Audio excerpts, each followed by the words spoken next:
Hello and welcome to a special episode of the Skiing is Believing podcast, officially brought to you by Ski Racing Media. Alan and I here recording on Thursday afternoon into the evening on the day when the Federation of International Ski and Snowboard got a new president, because Alexander Ospelt from Liechtenstein is the sixth and newest FIS President. He comes into office from midnight tonight on 12th of June 2026. He beat Johan Eliasch in today's election by 65 votes to 64 from the 129 votes that were completed in total this morning in Belgrade, Serbia at the 57th FIS Congress meeting. And Alan, as soon as it was read that Eliasch had 64 votes, we knew it was a tight ordeal. We knew it would be close, but but not that close. Not that close. No. Just how close it was, we weren't too sure, but clearly a tough call. Yeah, and I think that's why we had to wait such a long time. I think it was probably a recount until they actually agreed that was correct. Yeah. Because there were no spoiled ones, so there were no problem there. So, yeah, but that was very close. That is true. The NSAs and members of the council with over 1,000 members got one vote. The council members with over 5,000 members get 2 votes, and those with over 10,000 members get 3 votes. That's how it totals 229, with 65 for Ospelt, 64 for Eliasch. It means that the 5-year reign of the Brit and Swede, now representing in this third different nationality of Georgia for a second term, but he now is the shortest serving of those 5 presidents FIS officially has had in its 102-year history. We've had the opportunity to speak to the new president, Alexander Ospelt, in the FIS press conference that followed today's Congress. But the FIS will have a new president come this time tomorrow, come this time this evening, tonight at midnight. What did you make of him, having heard him speak at both the Congress and, of course, on the press conference that we were involved in this afternoon? Yeah, I think he's obviously a knowledgeable guy, and he obviously has a lot of pride in what he does. And he's also very committed to what is required of the president. He didn't seem as though he was of the opinion at the moment that he wanted much change. He wants to improve on what's been set in the past. So yeah, we can look forward to maybe a good, stable 2 years. 4 years, actually. 4 years, sorry. 4 years, yeah. He was president of the Liechtenstein Ski Association between 2015 and 2023, in a period where his nation hasn't had an awful lot of success following some key retirements. It's been a bit of a tricky time for them.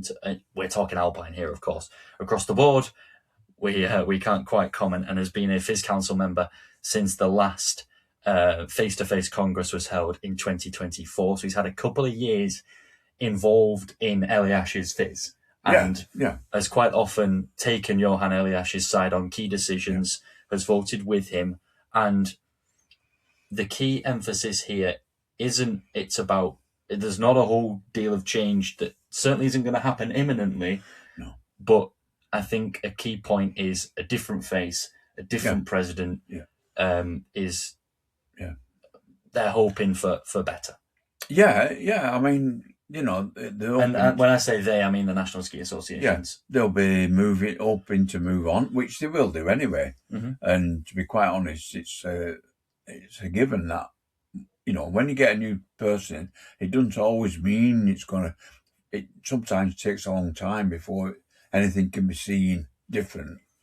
And I don't think we'll see much difference at all this year. But doesn't mean they're not doing anything. And I'm sure they'll have I'm sure, although he does agree with what's going on now, and he did agree entirely with what Eliasch was doing, because he was one of the members who supported him, then I'm sure he'll have his own ideas. Yeah, it's key to point out that there is no animosity between Eliasch and Ospelt, which may be different to what you're hearing in certain stories. What's more, from this council congress, that the voting for 18 members of the FIS Council were also held. So I will tell you who they are now in order of the votes received. So there's a few little restrictions and rules here. There have to be at least 3 men and 3 women involved in the 18. There also has to be a representative from a country with 1 vote and a representative from a country with 2 votes, as to not be dominated by the so-called big snow sports nations. So here they are. Dr. Michael Huber of Austria was the most voted for. Italy's Flavio Roda, Argentina's Magdalena Cast, Deidre Dione from Canada, Tove Moe Di Rauga from Norway, Fabien Segous from France, Japan's Ken Odashima, Dr. Franz Steinl of Germany, Dexter Payne of America, who had previously put himself up in the presidential election but pulled out last month, Patrick Toussaint of Andorra, Britain's Vicky Goslin, who pulled out from the election earlier this week, Jean-Philippe Rochat from Switzerland, who's actually Marc Rochat's father, Spain's May Pus, Zhao Weng of China, Nevena Ignjatovic from Serbia, Finland's Marti Utsitalo, Tomáš Kunstel from Slovenia, and finally Slovakia's Jana Palavišová. So those are the 18 FIS Council members that will support Alexander Ospelt through the next Congress and take the vote on key decisions that are upcoming. Seeing as we had that opportunity at that FIS press conference this afternoon to speak to the new FIS president, the president-elect, Alexander Ospelt, we will now share that with you now. We were able to ask a couple of questions, which is great to have such close contact within an hour of him being voted in. So we will share that now, and we'll jump back on in the other side with a bit more news and roundup to, from what's happened today in Belgrade. See you on the other side.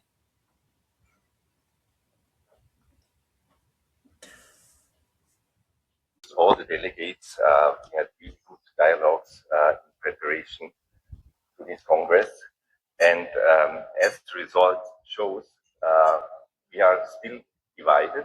So my task will be to unify.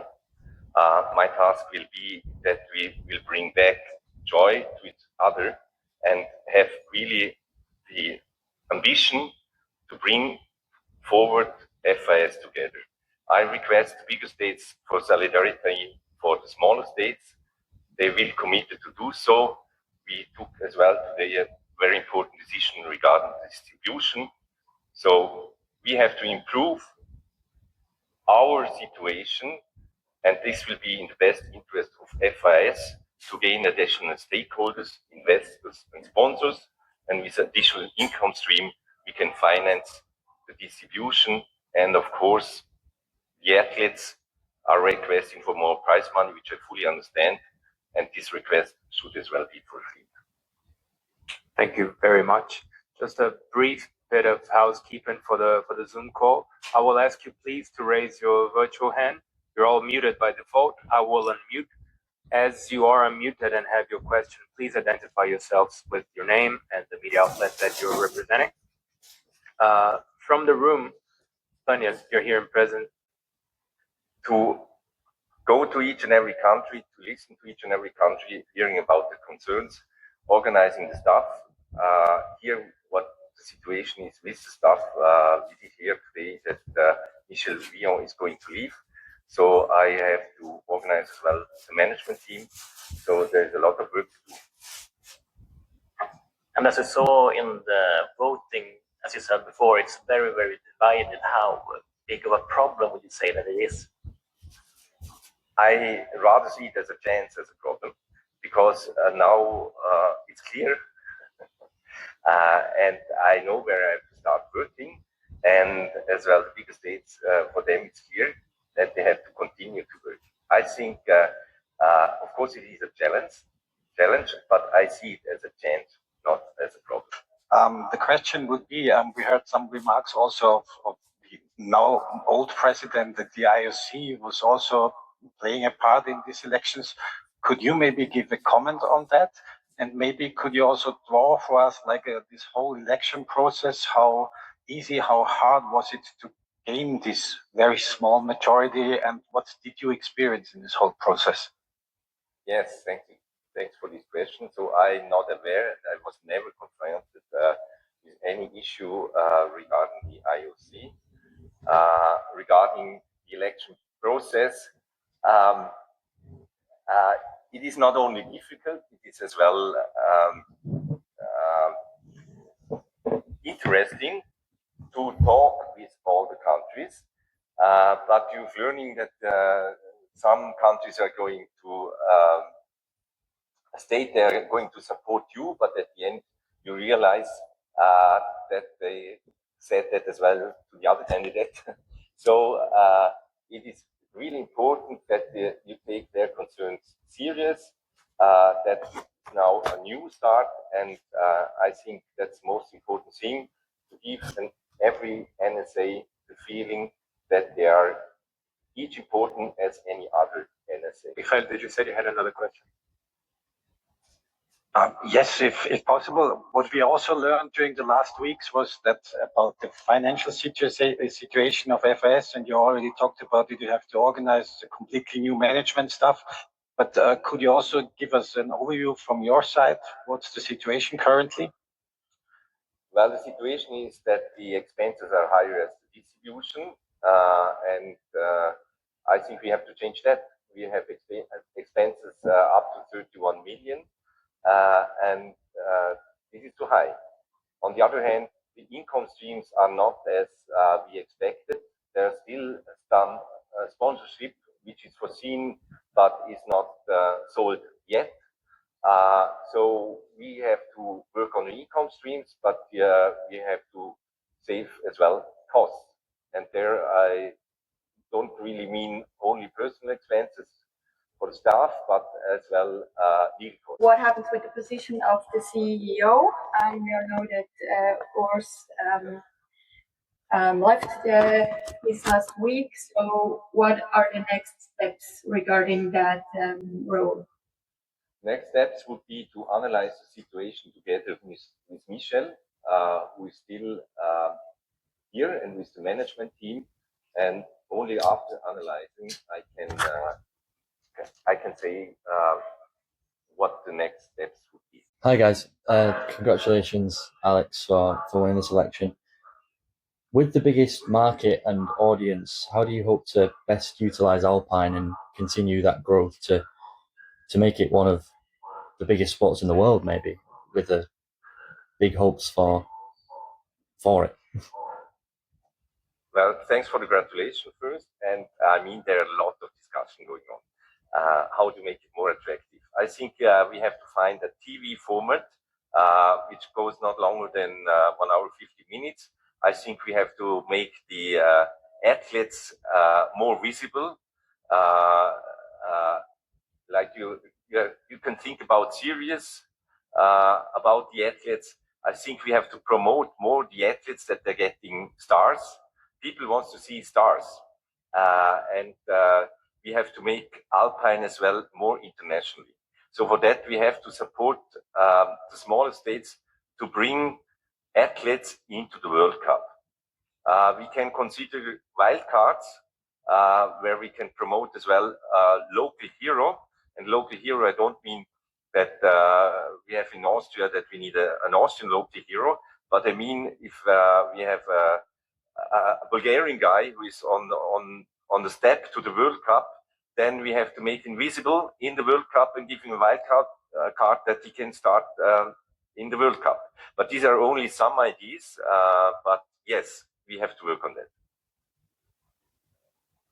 Thank you. Matt, did you have any other question? Thank you. Can I just ask one more? Is that okay?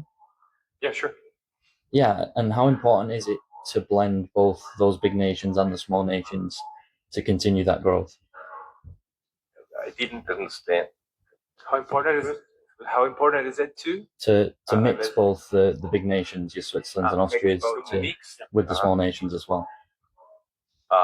Well, I think it's in the best interest of the big nations that we do not compete with whatever, 8 Austrians, 8 Swiss, 8 Italians, 8 French guys, and 8 from the Nordic states.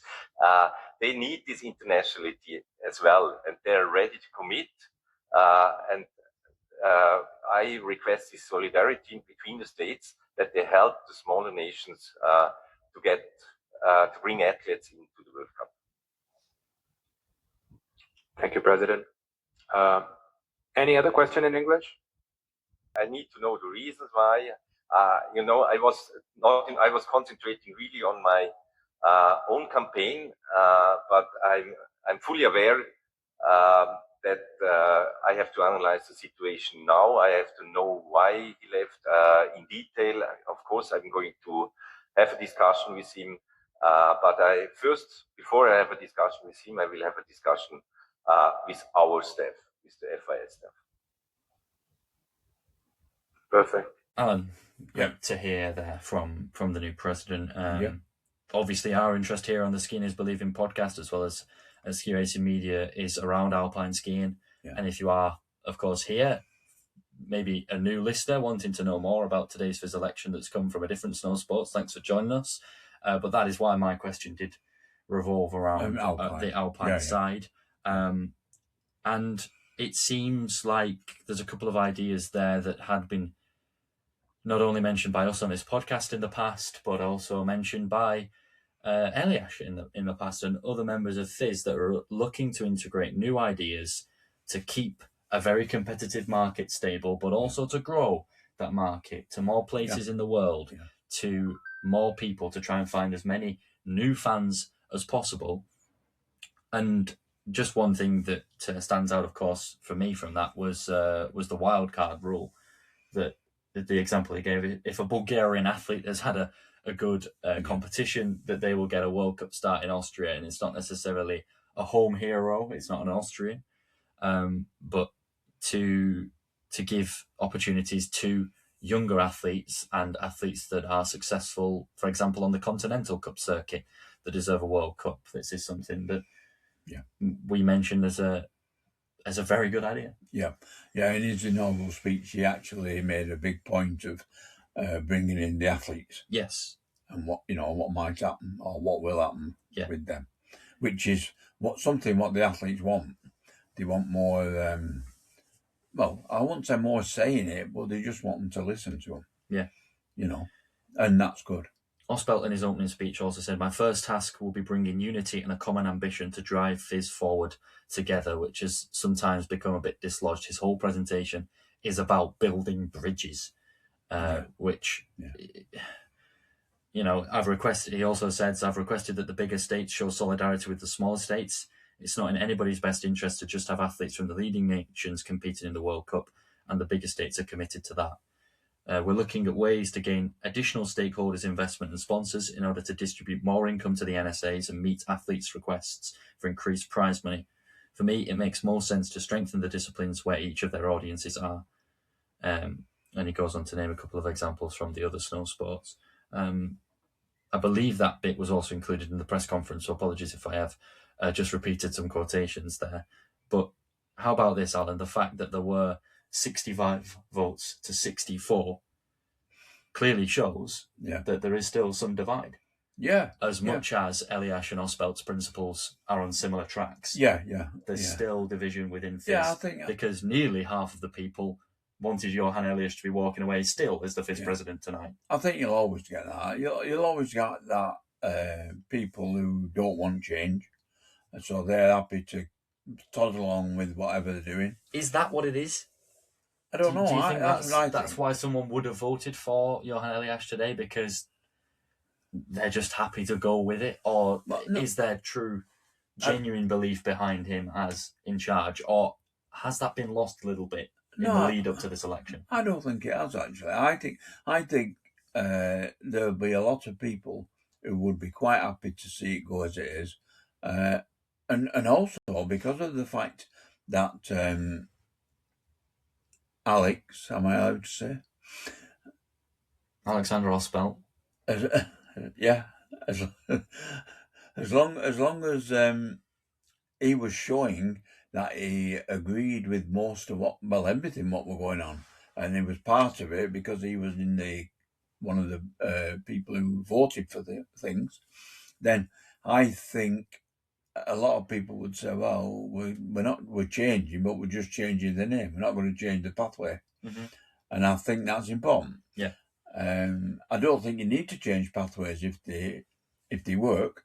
They don't always work, and they know that some are not working.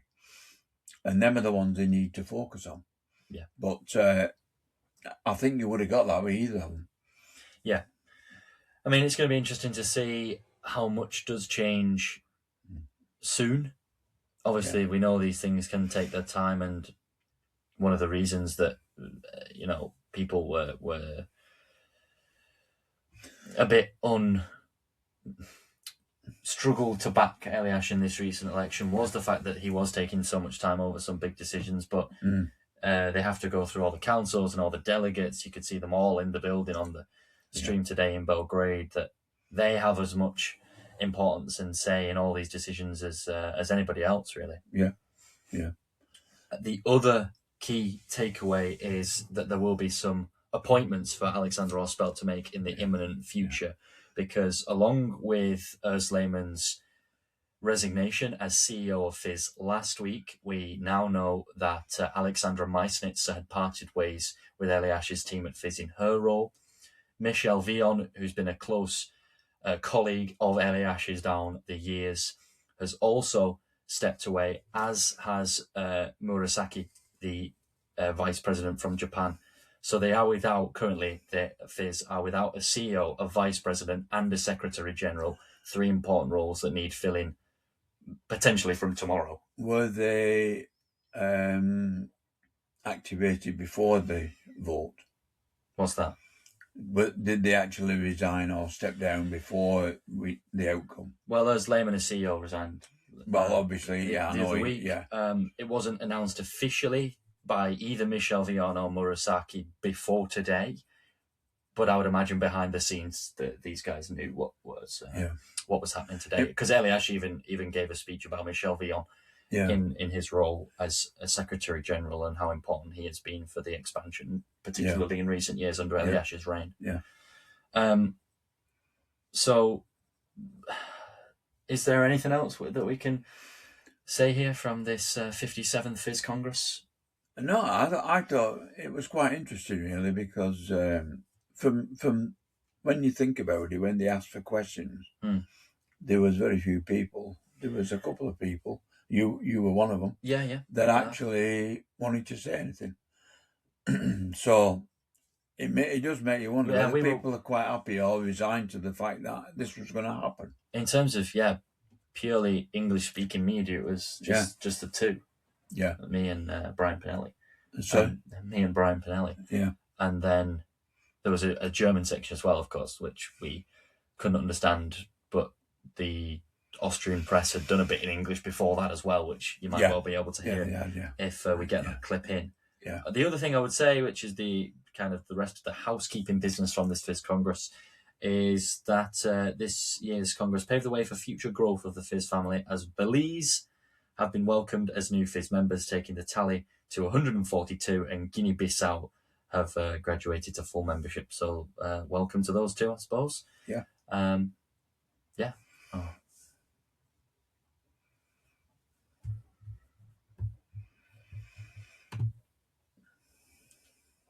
So there isn't too much else for us to say. If there is any news stories that break away in the next few days regarding this, we'll of course bring it up in our next episodes. And if you want to stay up to date with it all, of course, visit skiracing.com, because the team there, Peter and Katie, will be across it all as the news happens. And they will have a big roundup from today's 57th FIS Congress in Belgrade for you out this evening. It might well be out by now if you're listening a little later on.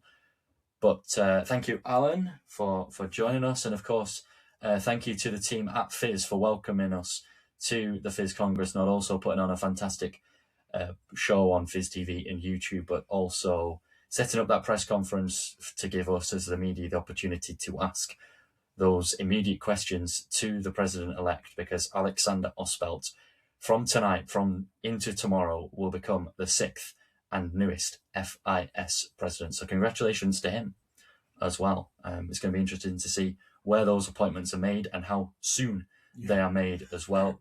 So when that happens and the news comes through, we will update you on that as well, of course. But until next time, thank you very much for listening.